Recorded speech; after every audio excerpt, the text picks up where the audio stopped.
Doctor મનન Vaghela SCG hospital Bhavnagar ખાતે કીમોથેરાપીના નિષ્ણાત doctor તરીકે ફરજ બજાવું છું.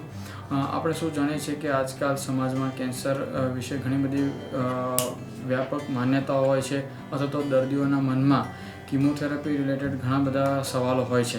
અત્યારે આપણી સાથે છે નિધિબેન કે જેમને 3જા સ્ટેજનું હોજકિન્સ લિમ્ફોમા નામનું કેન્સરની બીમારીનું નિદાન થયેલું. જ્યારે નિદાન થયું ત્યારે એમને અને એમના ફેમિલી મેમ્બરને કીમોથેરાપી અને એની સાઇડ ઇફેક્ટ્સ વિશે ઘણા બધા પ્રશ્નો હતા. તો એમને અમે એમની સાઇડ ઇફેક્ટ્સ અને કે એમની સારવારમાં શું થશે, શું સાઇડ ઇફેક્ટ્સ થશે અને રિઝલ્ટ કેવું મળશે એ વિશે વિસ્તૃત ચર્ચા કરી અને એમને કીમોથેરાપી એડવાઇસ કરેલી. એમણે 6 કીમોથેરાપીની સાયકલ્સ લીધેલા છે અને અત્યારે એમની ટ્રીટમેન્ટ પતી અને પછીના રિપોર્ટ્સમાં એમનું કેન્સર સાવ મટી ગયેલું છે. નમસ્તે, મારું નામ નિધિ ભટ્ટ છે. મારી ઉંમર 25 વર્ષ છે.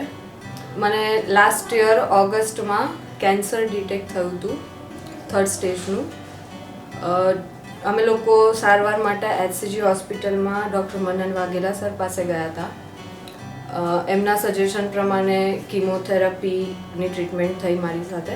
કીમોથેરાપી લેવાની જ્યારે મને જાણ થઈ પછી અમે લોકોએ ડૉક્ટર સાથે ડિસ્કસ કર્યું અને જ્યારે હું કીમો લીધા એ પહેલાં મારી જે રૂટીન હતું, મારું જે લાઇફસ્ટાઈલ હતું એ જ એઝ ઇટ ઇઝ હવે મારા કીમો પતી ગયા પછી હું એ જ વસ્તુને પાછી ફોલો કરું છું. મારું રૂટીન એઝ ઇટ ઇઝ ફરીવાર ચાલુ થઈ ગયું છે.